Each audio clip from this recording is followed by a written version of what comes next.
este caso me toca además presentar a un gran profesional y amigo, por otro lado. Por eso quiero darle la bienvenida a Gustavo Adrián Pedace, en el caso mío. Hay tantos personales acá que no voy a leer. No sé, casado, 58 años, la edad de tus hijos. ¿Cómo? Sí, no, pero hay datos muy detallados acá. Bueno, Gustavo es licenciado en Relaciones Públicas, graduado por la Universidad Nacional de Lomas de Zamora. Tiene un PhD en Harvard Business School en el año 1996. Ha sido profesor universitario de posgrado en UADE y en la UCA. Fue profesor mío, de hecho. Panelista invitado y autor de artículos sobre temas de comunicaciones corporativas, jurado en diversos premios de comunicación como los EICOM, por ejemplo. En lo gremial es expresidente del Consejo Profesional de Relaciones Públicas de la República Argentina en 2 periodos, desde el 2009 hasta el 2013. Vicepresidente del Círculo DIRCOMS, ex director de Relaciones Institucionales de IDEA, Instituto para el Desarrollo Empresario Argentino. Entre sus actividades personales tiene 2 blogs, uno literario y otro de crítica de cine, y un podcast, Butaca al Centro, y es columnista de cine en radio con el seudónimo Arturo Bandini. En lo personal, con respecto a Arturo Bandini y al podcast, se los recomiendo. Todos los fanáticos estamos los viernes esperando que llegue su mensaje por la comunidad de WhatsApp con la crítica de la semana y parte de las decisiones que tomamos el fin de semana para ver qué vamos a ver ese fin de semana, nos basamos en Arturo Bandini, ¿sí?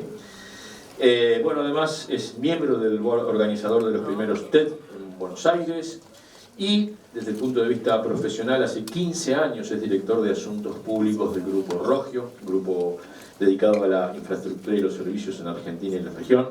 Y antes ocupó las gerencias de Relaciones Institucionales de Camusi, Azurix Buenos Aires, una empresa del grupo Enron, LAPA y ICI de Argentina. Además también tiene experiencia en el ámbito de la consultoría. Bueno, muchas gracias Gustavo por estar acá y bueno, vos hoy nos vas a contar un poquitito cuál es el contexto político que en este momento afecta al mundo corporativo, el mundo de las organizaciones, así que le damos la bienvenida a Gustavo. Muchas gracias por la invitación. Celebro que tengan estas iniciativas conjuntas, porque los temas son bastante parecidos en todos los países de la región. Algunos hacen juntas para algunas cosas, otros con otras, y está bueno el intercambio y el vínculo. Bueno, Adrián me pidió que aborde un tema que es de los menos glamorosos de lo que hacemos, que tiene que ver con la gestión de los asuntos públicos. Es común a todos los países, o sea que es pertinente la elección, no sé si el speaker es pertinente, y se hace relevante hablar de esto en estos días, porque la política tradicional en la mayoría de nuestros países está dejando, digamos, espacio a nuevas formas de hacer política, por llamarlo de alguna forma, y también otro tipo de estilo en la gestión del gobierno, en la gestión de los asuntos de gobierno. Entonces, yo digo, nosotros si trabajamos en el mundo organizacional, en una empresa, esto nos toca muy de cerca. Y la pregunta que nos hacemos es bien simple y como para disparar la charla. ¿Qué pasa cuando cambia un gobierno? Bueno, para mucha gente es simplemente un cambio de administración, cambio de nombres, otro presidente, otras caras en el Congreso, otras caras en los ministerios, algunos muy preparados, otros no tan preparados. Pero para las empresas esto puede significar una alteración muy profunda en los planes, en su modelo de negocio y sus relaciones institucionales sobre todo. Yo quisiera en esto, que después ojalá se convierta en un diálogo, en una charla con las inquietudes de ustedes, que exploremos cómo esos cambios políticos afectan directamente la gestión de los asuntos públicos de una empresa. Dicho así, como título, parecería una verdad de perogrullo, pero créanme que necesita un doble clic y necesita un trabajo. Porque lo que va a cambiar no va a cambiar solo en términos formales. Por ejemplo, si hay nuevas leyes, si hay nuevas regulaciones, si hay regulaciones que reemplazan a otras, sino que también hay aspectos que son un poco más sutiles, que tienen que ver con una de las herramientas más importantes que nosotros tenemos para nuestro trabajo, ya sea para hacer asuntos públicos o el resto del menú de actividades que hacemos desde las relaciones públicas o relaciones institucionales, que es la construcción de vínculos, la reputación, la legitimidad social. Quedémonos con esos tres aspectos.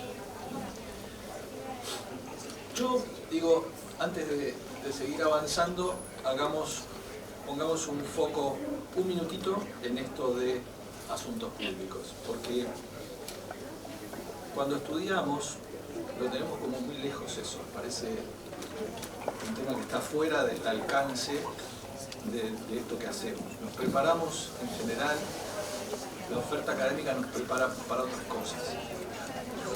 Nos llega cuando somos más grandes, esto de hacer foco en asuntos públicos.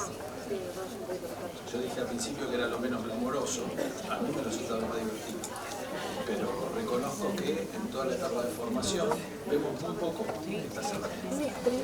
Bueno, yo digo ahí, nuestro activo principal, y esto sí, si hay una nota que me gustaría que tomen es esta, es la construcción de vínculos confiables.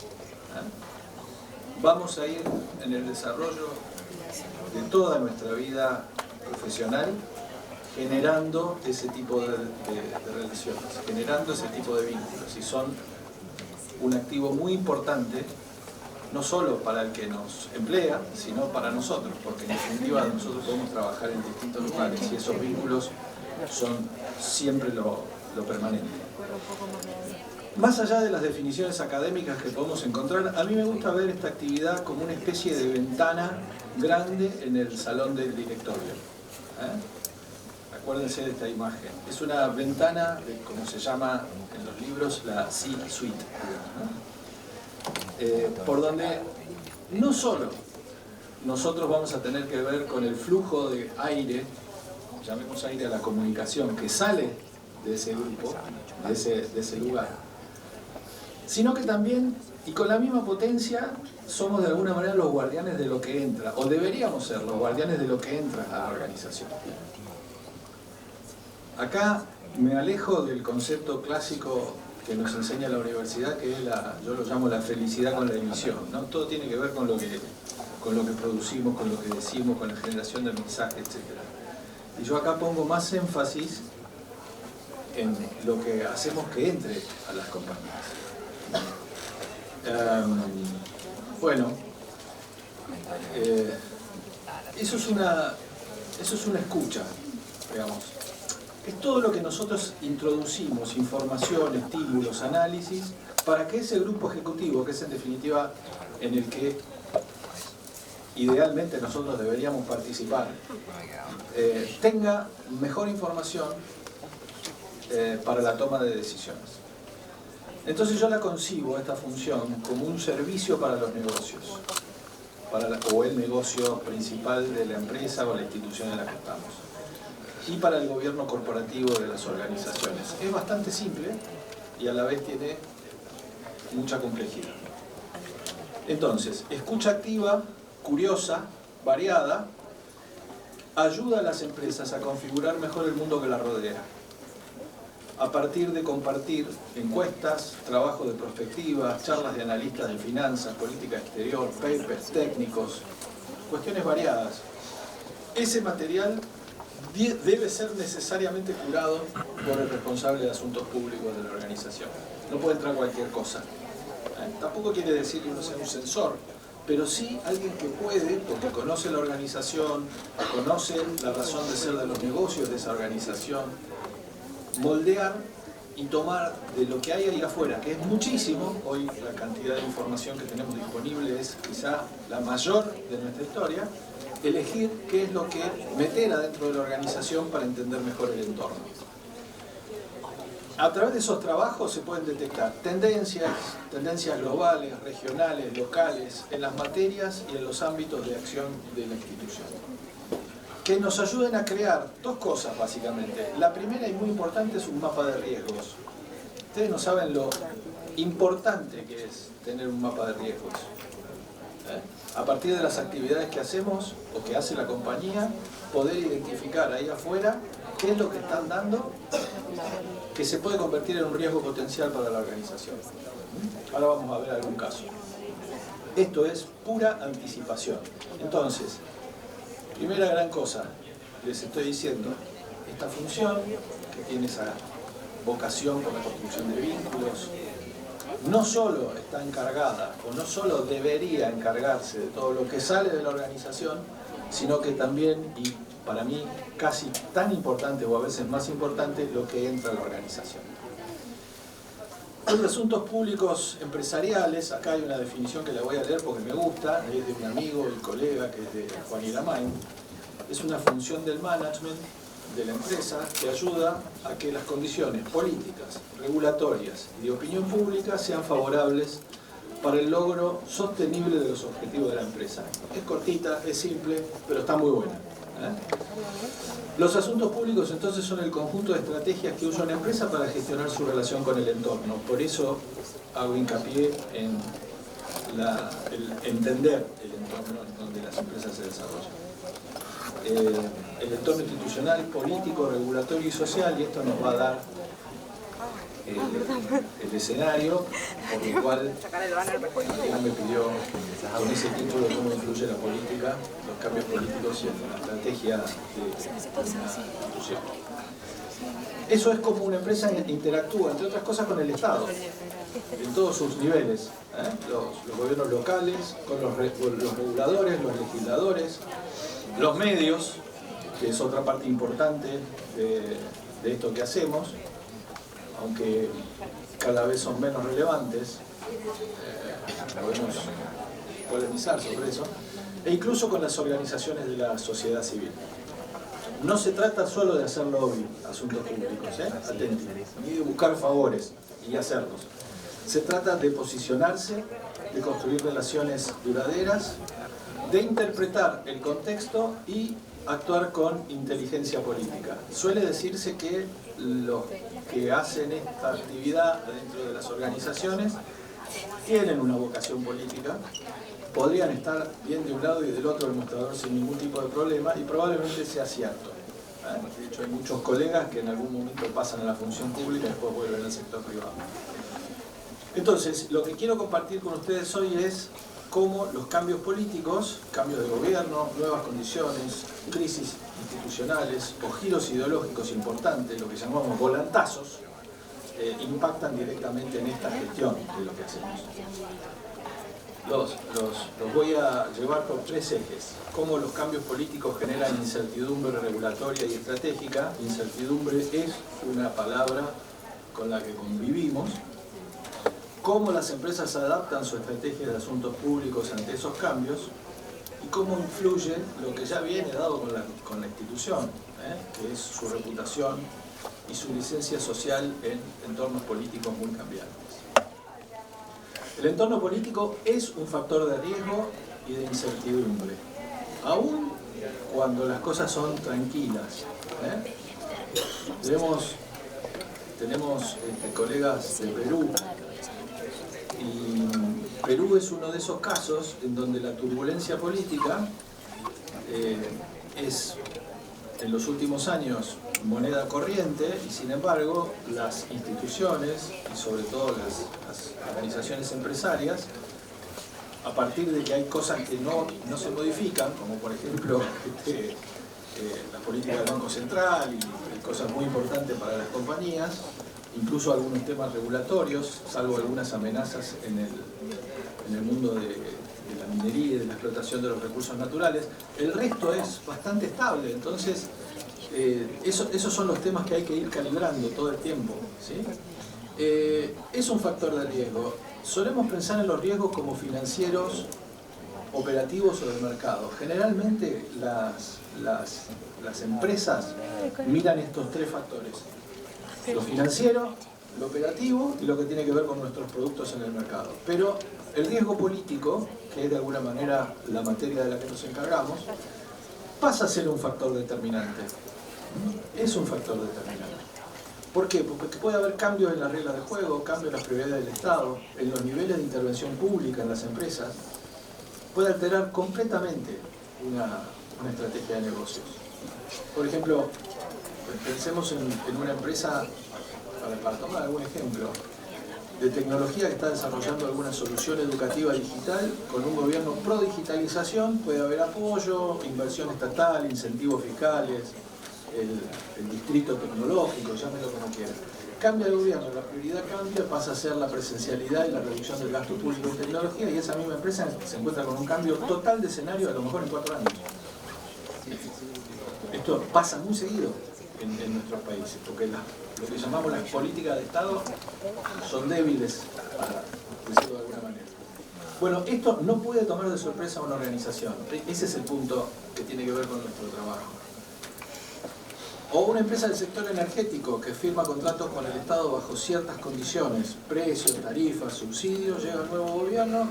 Acuérdense de lo que pasó en Argentina a principios de la década de los 2000, con todas las empresas de servicios públicos privatizadas y el congelamiento de sus tarifas. Lo que era un negocio rentable se volvió incierto, inviable, la mayoría de los inversores extranjeros se fueron. Entonces es un ejemplo muy claro de este tipo de cambio de regla de juego. Entonces, para concluir este punto, los cambios políticos pueden transformar lo que ayer era legal y legítimo y estratégico en algo riesgoso, impugnado o no rentable. Impugnado es cuando directamente el gobierno dice todas estas empresas son el cuco. Por eso es muy importante que tengamos en nuestro menú de opciones la capacidad para anticiparnos y para interpretar señales. Si nosotros tenemos esa capacidad, es una ventaja competitiva enorme. Siempre me acuerdo, imagínense un fabricante de ropa que no vio venir que se iba a venir un tema porque las modas van cambiando, ¿no? Que no vio venir que iba a haber toda la gente con problemas de talle. ¿Sí? Que de hecho hoy existe, yo no me puedo comprar ropa. Lo mío casi 1,90, me cuesta conseguir cosas que me queden bien, ¿no? Porque no se fabrican. Entonces, bueno, hay gente que queda fuera del mercado por esas cuestiones. O los que fabricaban bebidas azucaradas y hoy toda la tendencia va por otro lado, digamos. Bueno, el segundo eje es que hay una gimnasia de adaptación estratégica en la gestión de relaciones institucionales que debe estar sí o sí, digamos. Tenemos que ser flexibles. ¿Qué hacen las empresas en un entorno cambiante? ¿Qué dicen ustedes? ¿Se quedan quietas? ¿Esperan que pase la tormenta? A mí esa teoría me encanta. Agachate, que pase la ola. Lo que pasa es que la ola puede durar mucho tiempo. Pero yo, si tengo que elegir, elijo eso. Ojo, no es que no se hace acá el héroe, porque no hay héroes. Acá te puede costar una compañía tomar decisiones incorrectas. Pero no pueden darse el lujo de quedarse quietas las empresas. Entonces, la gestión de los asuntos públicos, y acá viene otra de las palabras que si tienen que anotar algo requieren de que seamos adaptativos, que nos adaptemos, que sepamos cómo adaptarnos constantemente, con una correcta lectura política y reconstrucción de los vínculos cuando los vínculos se dañan. Cuando hay un cambio de gobierno, entonces van a cambiar funcionarios claves, va a cambiar la prioridad de la política pública, seguramente cambian las comisiones en el Congreso y las agendas sociales cambian, toman otro tipo de relevancia. Solamente tenemos que mirar los noticieros, si los miran, lo digo leer los diarios porque parece que los ponemos en blanco y negro, pero digo, hay cosas que hoy están en la agenda pública que son distintas a las que había hace unos años. Un año. Entonces, para nosotros es muy importante saber de dónde vienen esos inputs. Generalmente los funcionarios hacen un curso de honores. Muchas veces un concejal, me ha pasado, de una ciudad perdida en la que tenemos alguna actividad o algo, se convierte con los años en un ministro o en un secretario clave. Hay que acompañar esas trayectorias.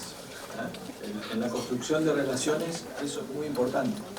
Sí, por más que nosotros representemos una compañía muy grande, que parece que se lleva todo por delante, etcétera, etcétera, mantener esos vínculos de confianza y de cercanía, de proximidad con los que recién están empezando en el curso de la política, yo les puedo asegurar que garpa, digamos, ¿no? Y además que está bien hacerlo, digamos, ¿no? Es de buena gente. La empresa tiene que responder a eso con inteligencia, tiene que entender quiénes son los nuevos actores. A veces es difícil porque no los conoce nadie, es difícil armar esos perfiles, cómo piensan, cuáles son sus objetivos, cómo pueden generar espacios de diálogo legítimos, y esto es todo un trabajo para nosotros, porque muchas veces se comienza con ¿de dónde viene? ¿Quién es? Después puede decir dónde estudió, una pregunta que hacemos, ¿quién lo puso ahí? Porque en definitiva a lo mejor no lo conozco a él, pero conozco a él, ¿no? ¿A quién responde? ¿Cuál es su terminal? Se suele decir. Bueno, también hay organizaciones que trabajan de manera con modelos de convivencia política. Nosotros en el país, yo conozco algunas, con algunas trabajo. Está RAP, la Red de Acción Política. Está el CIAS, que trabaja acá en el Colegio del Salvador en la otra cuadra, con el padre Rodrigo Sarazaga. Y está la FUR, la Federación Universitaria Río de la Plata. Ahí hay encuentro de empresa y políticos, de todos los partidos políticos. Y es súper interesante, porque hay actividades, hay agendas, hay viajes, que en los viajes se puede conocer mucho a una persona. Es muy interesante. Para las empresas obviamente esto tiene un costo, porque se banca a esas instituciones que tienen ese tipo de desarrollo, pero funciona muy bien. Ahí va a haber actividades, agendas que van a cruzar a todos los partidos y las ideas, y siempre hay lugar para que las empresas participen y está bien visto. Para ir a otro ejemplo, pongámonos en los zapatos, nunca trabajé en esa industria. Como vieron, con toda Adrián trabajé en varias, pero nunca en esa.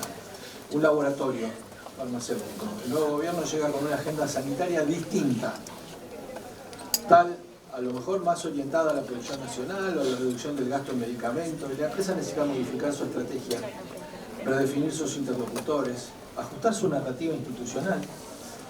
Ya no pueden hablarle igual que hablaban hace un tiempo atrás. Por eso muchas compañías hoy cuentan con equipos de asuntos públicos, y esto es una buena noticia, que van a trabajar muy cerca, atenti con esto, del área legal, del área de comunicación y hasta del área de sostenibilidad. No quiero decir que seamos una isla dentro de las empresas, pero sí que nos dedicamos a algo muy específico, ¿eh? Es importante que algunos escenarios muy puntuales, en algunos escenarios muy puntuales, se recurra a agencias especializadas, y en el país hay varias, 4 o 5, no tantas, que se especializan en asuntos públicos. A lo mejor en temas de seguimiento legislativo algunas en temas más vinculados con lo reputacional, porque muchas veces son terceros los que nos pueden dar una mirada fresca sobre los temas y cosas que a nosotros se nos escapan porque estamos demasiado metidos en pensar que fulano es un sátrapa porque tal cosa, y a lo mejor nos estamos perdiendo algo porque nos están afectando un interés. Entonces, no hay ningún problema en recurrir a esto, no disminuye la capacidad del director cuando recurre a terceros para asesorarse. Lo mismo pasa en las cámaras empresariales, que llevan sin duda la agenda sectorial que tiene que hacerse hoy, y el trabajo en cámaras es muchas veces clave para la instalación de temas en la opinión pública que sirvan de base para la discusión. Yo estoy en este momento en una de las empresas del grupo, tiene transporte, ingeniería ambiental, agua. Hay una de las empresas que es la más antigua del grupo, que tiene 117 años, que es la constructora. Y este es un momento de cambio en regla de juego, 0 obra pública. ¿Y qué hacemos desde la Cámara Argentina de la Construcción? Y estamos mandando mensajes, algunos con endorsement directo, otros no, otros lo hacemos que lo digan terceros. Y tuvimos algún suceso, porque en las últimas elecciones el tema de la necesidad de hacer obras de infraestructura se metió en la discusión pública. Ese tipo de trabajo es un trabajo que hacemos. Che, el gobierno no quiere escuchar hablar de infraestructura, pero es necesario. ¿Quién lo tiene que contar? ¿Quién lo tiene que decir? ¿Cuál es la manera más inteligente de hacerlo? Sin reclamar como reclamones, bueno, no lo querés hacer así, hacerlo de otra manera, pero hay que hacerlo. Y ahí hay como una penetración, hay que hacerlo de manera inteligente, usamos todas las herramientas que tenemos a mano, pero que se empiece a hablar de infraestructura es algo que nosotros queremos. Y llegó a un punto que se habló en la campaña, fue un tema de campaña. A veces eso es como demasiado, porque tampoco queremos entrar en esa discusión, pero está bien que suceda. Bueno, ese es un ejemplo de un trabajo que hay que hacer de manera inteligente para instalar algún tema en la discusión pública. Bueno, somos un área, o esta función es bastante estratégica dentro de las organizaciones, porque no tenerla bien hecha puede hacerte perder oportunidades o acumular conflictos. Y tiene que estar en un lugar de igualdad con la gente de operaciones, de finanzas, comercial, ahí, en el nivel donde está la toma de decisiones. Las empresas no tienen que ser neutrales frente al cambio político, tienen que ser estratégicamente flexibles y éticamente firmes. Hay que construir vínculos sin perder valores. Bueno, el otro eje es el de la reputación, la legitimidad y la licencia social para operar. Este es un aspecto a veces poco visible, pero igual de importante, que es la legitimidad social y esa reputación que nos permite hacer lo que hacemos. Cuando cambia el contexto político también puede cambiar la sensibilidad social. Digamos, vamos otra vez a hacer arqueología, si nos vamos a 2001, 2002, 2003, todo lo que tenía que ver con las empresas de servicios públicos privatizadas, la mala palabra, los bancos y las entidades financieras, ahí hubo que hacer, no sé, dejar que pase la ola, las empresas tomaron distintas. ¿Se acuerdan que todas las empresas de servicios, el gas, el sur, el norte, tenían los frentes enchapados como si fuesen empresas soviéticas, porque la gente iba y tiraba cosas y golpeaba y eso? Bueno, estuvieron muchos años así. Bueno, pasó eso, créanme, pasó eso. Bueno, qué sé yo, o vamos a otro caso que está hoy muy arriba de la mesa, una empresa del sector minero que viene operando con acuerdos básicos. El nuevo gobierno promueve una agenda ambientalmente más estricta, lo estamos viendo mucho en programas de ficción y eso, ¿no? Está muy en boga. Y si le da manija a grupos sociales que se sienten empoderados para ir en contra de la industria, esa empresa tiene que responder rápido, tiene que comunicar mejor, tiene que abrir canales, auditar sus impactos, tiene que generar confianza. No alcanza con decir yo cumplo con todas las leyes del país en el que opero, como se decía antes. Muchas veces lo que está en juego es la licencia social, el nivel de aceptación. Entonces esa licencia se va a construir con algunas cosas básicas, transparencia, diálogo con las comunidades, no es fácil el diálogo, buenas prácticas ambientales y laborales, y también con la forma en que la empresa se posiciona frente a temas sensibles, ¿no? Si los entiende, si los oye, si tiene alguna respuesta. En pocas palabras, cuando hay un cambio político, las empresas tienen que mostrar compromiso, no solo con cumplimiento. Y a veces hay que comerse algún sapo, sin problemas. Como decimos, por ejemplo, nosotros tenemos en el grupo varias concesiones, el subte, por ejemplo, de la Ciudad de Buenos Aires, y siempre los goles son del gobierno y los problemas son del operador. A ver, es así. No podemos ir en contra de eso y lo aceptamos y tratamos de que cuando vienen los problemas salir lo mejor posible. Pero ya sabemos que los goles siempre se los apropia el que licenció eso, digamos, y está bien. Entonces, para cerrar, la política no es un factor externo para las compañías, es una variable central del entorno que puede alterar profundamente las decisiones que tomamos. Segundo, las empresas que invierten en gestionar sus asuntos públicos de forma profesional, ética y estratégica están mejor preparadas para navegar los cambios. Y tercero, el cambio político no siempre es una amenaza, porque que todo lo que pinté hasta ahora es como que los cambios van a venir para mal, a veces vienen para bien. Puede ser también una oportunidad para reposicionarnos, para construir nuevas alianzas, para repensar el impacto que queremos tener como organizaciones en la sociedad. Por eso, más que resistir al cambio político, lo que necesitamos es capacidad y sensibilidad para adaptarnos y compromiso ciudadano. Gestionar asuntos públicos es, en definitiva, no es hacer política partidaria, es hacer una estrategia en un mundo donde lo público y lo privado están cada vez más entrelazados. ¿Estamos las compañías como organizaciones preparados para gestionar un cambio político profundo? ¿Tenemos equipo con visión institucional? ¿Sabemos leer el contexto más allá de los intereses de corto plazo que tenemos? Esas son las preguntas. Y sobre todo, para este foro, nuestras casas de estudio están preparando a los futuros profesionales con estas capacidades para una realidad tan cambiante. Muchas gracias.